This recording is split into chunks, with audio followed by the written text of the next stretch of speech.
today we are going to learn English grammar, 5th standard English grammar पाहणार chapter number 14 adverb. What is meant by verb? Adverb पहा adverb नाव ऐकले की थोडंसं वाटतं की adverb म्हणजे खूप काही मोठं नसतं. तुम्ही कुठलीही गोष्ट जर सिंपल करून शिकाल तर खूप इझी वाटतं. ओके, चला आता पाहूया आपण adverb कशाला बनायचं. I will write here one sentence. She drove the car carefully. मी ते सेंटेन्स लिहिले. आता याच्यामध्ये आपण ऍडवर्ब कसं आहे ते पाहूया. मग त्यानुसार मी तुम्हाला डेफिनेशन आपण समजून घेऊया. She drove the car carefully. Drive to drove झाले. ओके, इथं वर्ब इन सेकंड फॉर्म आहे. आता नाही कशी चालू झाली, क्लिअर झालं. कार चालवली आहे. काय चालवली आहे? Car. She drove car carefully. कशी चालवली आहे? Carefully means the word which tell us more about the verb, adjective and other adverb is called as the adverb. Is called as adverb. Okay? The word which tells about more असा शब्द असतो जो की आपल्याला काय सांगतोय? adverb sir माहिती सांगतोय, जास्तीत जास्त माहिती म्हणजे कसं झालं, काय झालं, कुठं झालं, अशा जर आपण क्वेश्चन विचारला तर आपल्याला ऍडवर्ब कुठला आहे ते समजून येतं. ओके, तर चला पाहूया. आता याच्यातच पाहूया. She drove the car carefully. How? Carefully. Carefully is the adverb. Carefully is the adverb. Now we'll write another sentence. Fetch, run quickly. Fetch, run quickly to catch the ball. See here another sentence there. Fetch, run. How run? Quickly. For what? To catch the ball. Okay? Action झाली पण याची कशी झाली आहे? Quickly. This is the adverb. This is the adverb. म्हणजे आपण जर पाहिलं adverb काय असतं? Action कशी झाली हे सांगायचं झालं तर तो शब्दाला कशी झाली हे कोणता शब्द सांगतो त्याला म्हणायचं adverb. मग ह्याचे पण टाइप आहेत ऍडवर्बचे. म्हणजे कुठले असतील type? Adverb of manner, adverb of time, adverb of place, adverb of frequency. हेच तुमच्या सिलेबसला आहे. तेच आपण पाहणार आहोत. पण कसं आयडेंटिफाय करायचं ते पण घेऊया. एक सेंटेन्स जर तुम्ही एक्झाम्पल न शिकला तर तुम्हाला इझी वाटेल. चला आता मी सेंटेन्स घेते. वन जे ना करून आपल्याला टाइप समजतील. Okay, the child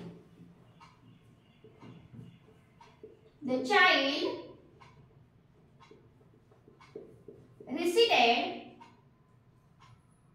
the poem loudly. Okay, एक अजून एक घेऊया. The old man. आता याच्यामध्ये आपल्याला काय समजतं बघा. Old man walk slowly.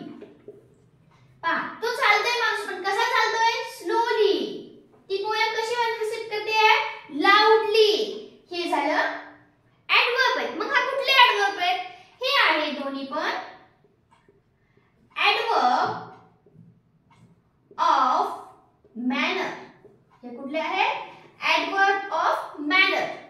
Okay, म्हणजे the word which describe in which manner action is done. In which manner action is done. Slowly, loudly. Okay, याला म्हणायचं ऍडवर्ब ऑफ मॅनर. चला आता सेकंड एक घेऊया. हे दोन एकाच झाले आणि सेकंड सेंटेन्स घेते मी. आपण त्याच्यामधून पण ऍडवर्बचा टाइपच पाहणार आहोत.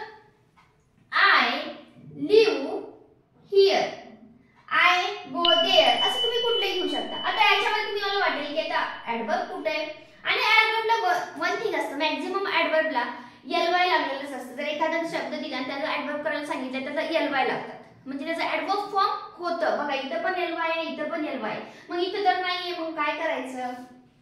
ओके, शॉर्टकट सांगायचं झालं तर ऍडवर्बला एलवाय सफिक्स लागलेला असतं. सफिक्स म्हणजे शेवट.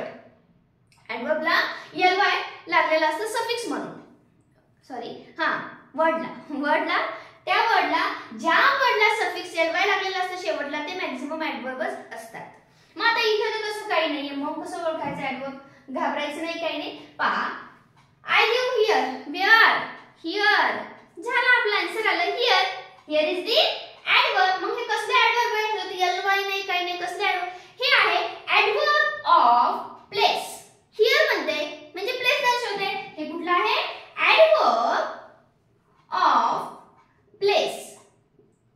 adverb of place.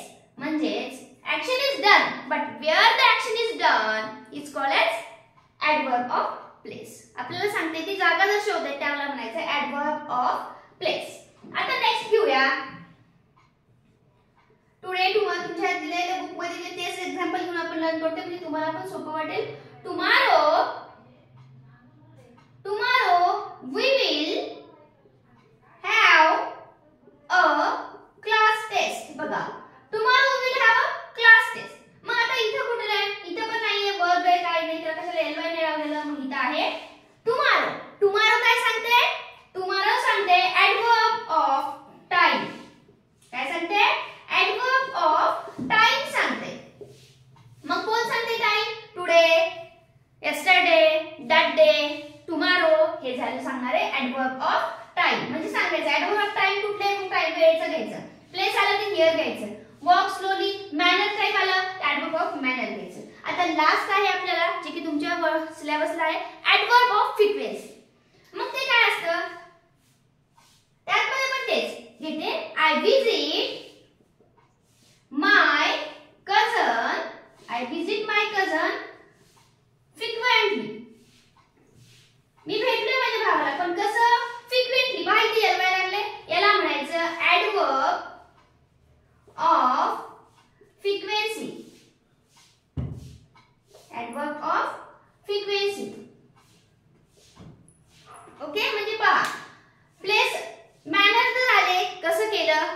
ती खूप शाउटेड आहे, तिने खूप लाऊडली बोलली, स्लोली बोलली, फास्ट चालली. हे आपले मॅनर्स झाले. आपण जे बिहेव करतो त्यातले मॅनर्स. त्याला म्हणायचं adverb of manners. प्लेस ठिकाण आलं तर प्लेस करा. टाइम आलं तर adverb of time आणि फ्रिक्वेन्सी आलं तर आपण सांगतोय frequently. How she visit my cousin. How frequently.